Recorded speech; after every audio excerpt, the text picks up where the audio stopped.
معزز ناظرین سامعین، السلام علیکم۔ اللہ تعالیٰ ہم سب پر رحمتوں کی بارش کرے اور ہمیں سیدھے راستے پر چلنے کی توفیق عطا فرمائے، آمین۔ آج کی ویڈیو نہ تو میں احادیث مبارکہ کے مطابق بنا رہا ہوں اور نہ قرآنی آیات کے مبارکہ کے مطابق۔ آج کی ویڈیو میں ان تصورات پر بات کر رہا ہوں جو کہ ہم مسلمانوں میں پائے جاتے ہیں، وہ میں آپ کے سامنے رکھوں گا۔ اس لیے میری آپ سے درخواست ہے کہ آپ اس ویڈیو کو غور سے دیکھیں۔ یہ ویڈیو آپ میں بہت سے سوالات پیدا کرے گی، جو میں ہمیشہ سے کہتا رہتا ہوں، سوال پیدا کیجیے۔ اگر آپ جاننا چاہتے ہیں سوال پیدا کیجیے۔ اگر آپ سوال پیدا نہیں کریں گے، ان کے جوابات تلاش نہیں کریں گے، تو آپ کو علم حاصل نہیں ہو سکتا، آپ کچھ نہیں سمجھ سکتے۔ آئیے موضوع کی طرف آتے ہیں۔ اللہ تعالیٰ نے آدم کو پیدا کیا یا آدم کو پیدا کرنے کا ارادہ فرمایا تو فرشتوں سے کہا انی جاعل فی الارض خلیفہ، میں زمین میں خلیفہ بنانے والا ہوں۔ مطلب یہ ہوا کہ خلیفہ صرف زمین کی حد تک ہے، یعنی زمین کے اندر جو ہے یہ معاملات ہے، یہ کائنات جو چل رہی ہے، اس میں تو انسان خلیفہ ہے۔ اس کے علاوہ نہ تو یہ جنت میں خلیفہ ہے اور نہ یہ دوزخ میں خلیفہ ہے۔ دوزخ میں تو عذاب میں ہوگا، وہاں خلیفہ کا تصور نہیں ہو سکتا۔ باقی رہ گئی جنت، تو جنت میں بھی خلیفہ نہیں ہے، کیونکہ اللہ تعالیٰ نے صاف اور ارشاد فرما دیا تھا انی جاعل فی الارض خلیفہ۔ دوسری بات، اب ہم دیکھتے ہیں کہ جب اللہ تعالیٰ نے آدم کو دنیا میں بھیجنا تھا، دنیا میں خلیفہ بنانا تھا، تو اس کو جنت میں کیوں بھیجا؟ کیا اللہ تعالیٰ کو کچھ معاملے کا انتظار تھا؟ اللہ تعالیٰ کی مشیت تھی، اس کی حکمت تھی، اس کے مطابق اس نے بھیجنا تھا۔ میرا خیال ہے کہ اللہ تعالیٰ یہ چاہتا تھا کہ آدم کو جنت کے ماحول کا علم ہو جائے، وہ جنت سے مانوس ہو جائے، اس کے لاشعور میں کہیں بھی جنت کی یاد باقی رہ جائے، تو پھر اسی لیے اللہ تعالیٰ نے آدم کو جنت میں بھیجا۔ اب دیکھیے، جنت میں سب اطاعت ہی اطاعت ہے۔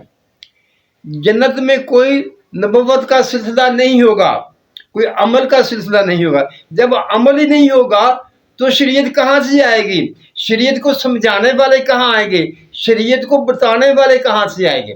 یہ تو سلسلہ ہوگا نہیں جنت میں۔ اور دوزخ کی موجودگی یہ بات ظاہر کرتی ہے کہ جنت میں شیطان لوگ بھی نہیں ہوں گے۔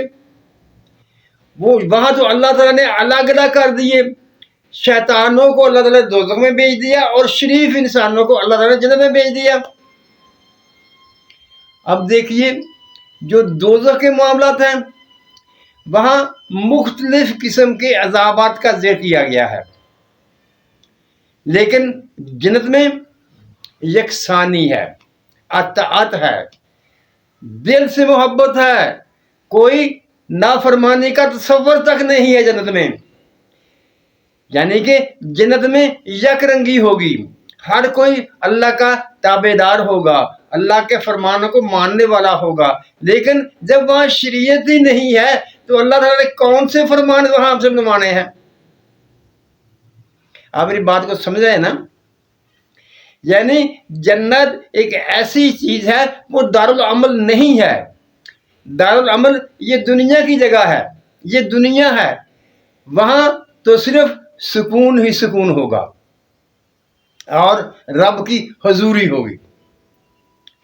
خلیفہ غیر موجودگی میں ہوتا ہے اور موجودگی میں خلیفہ کا کوئی کام نہیں ہوتا، اسی لیے جنت میں کوئی خلافت نہیں ہے، کوئی نبوت نہیں ہے، کوئی رسالت نہیں ہے، ہر کوئی اپنے اپنے مراتب کے ماتحت ہوگا۔ یعنی آپ یہ مجھ سے تقاضا نہ کرنا کہ میں کوئی آیت مبارکہ آپ کے سامنے پیش کروں یا حدیث مبارکہ پیش کروں، جیسا کہ میں نے شروع میں کہا ہے کہ میں کوئی حدیث مبارکہ پیش نہیں کروں گا، کوئی آیات قرآنی پیش نہیں کروں گا، صرف وہی تصور آپ کے سامنے رکھوں گا جو ہم جانتے ہیں، جو ہمیں پایا جاتا ہے، جس کے بارے میں سوچتے ہیں۔ اس کے مقابلے میں دنیا محنت کی جگہ ہے، ہر قسم کے لوگ پائے جاتے ہیں، اچھے بھی لوگ ہیں، گمراہ لوگ بھی ہیں، اور ہمیں پتہ ہے اس چیز کا، ہم جانتے ہیں کہ اگر ہم اچھے کام کریں گے تو اس کا اچھا اجر ملے گا، اگر برے کام کریں گے تو ان کی سزا بھگتنا پڑے گی۔ لیکن اس کے باوجود ایک بات ہے، دنیا میں یک رنگی نہیں ہے، دنیا میں مختلف قسم کے لوگ پائے جاتے ہیں، مختلف قسم کے رنگ پائے جاتے ہیں، مختلف قسم کی سوچ پائی جاتی ہے، جبکہ جنت میں یہ بات نہیں ہے، جنت میں یکساں سوچ ہوگی۔ لیکن دنیا میں مختلف سوچیں ہیں اور ان سوچوں کے مطابق مختلف لوگ مختلف کام کرتے ہیں۔ اسی لیے دنیا میں مختلف قسم کے واقعات روح پذیر ہوتے ہیں، اچھے بھی ہوتے ہیں، برے بھی ہوتے ہیں، نیک لوگ بھی اپنی اطاعت میں بلندیوں کو چھوتے ہیں اور گناہ گار لوگ بھی اپنی نافرمانیوں میں بلندیوں کو چھو جاتے ہیں۔ معزز ناظرین سامعین، یہ تو تھا سرسری طور سے جنت اور دنیا کے ماحول کے بارے میں نے بتایا۔ اب آئیے، ہمیں کیا بتایا جاتا ہے؟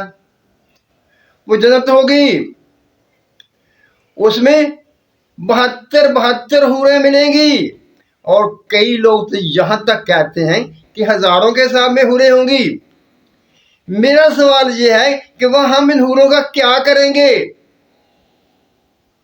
دیکھیے، جب انسان اس دنیا میں اللہ تعالیٰ نے انسان کو بھیجا تو اللہ تعالیٰ نے کیا کیا؟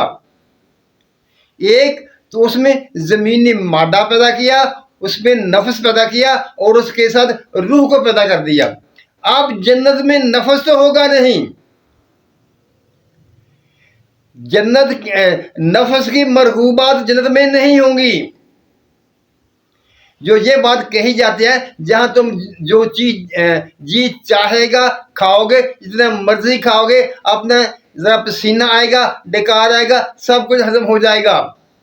یہ وہ تصوراتی باتیں ہیں جن کو ذہن تسلیم نہیں کرتا،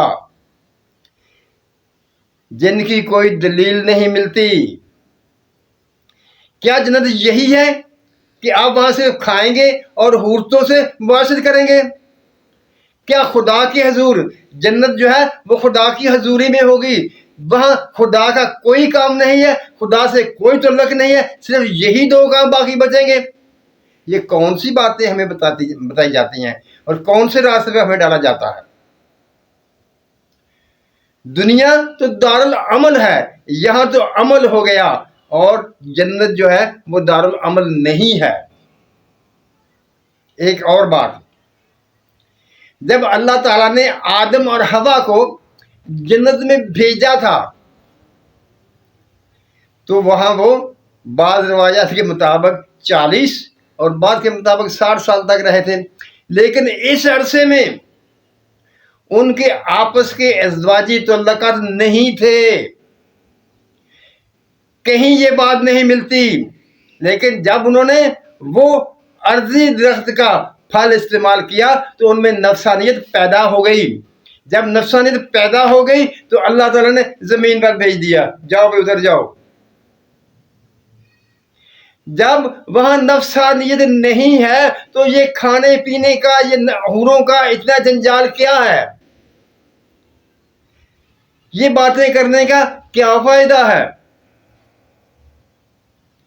معزز ناظرین سامعین، میں نے شروع میں کہا تھا میری اس ویڈیو سے آپ کے ذہن میں بہت سے سوال پیدا ہوں گے اور آپ چاہیں گے کہ ان کا حل بھی ملے، جس کے لیے آپ کو کوشش کرنی پڑے گی۔ دنیا میں رہنے والا انسان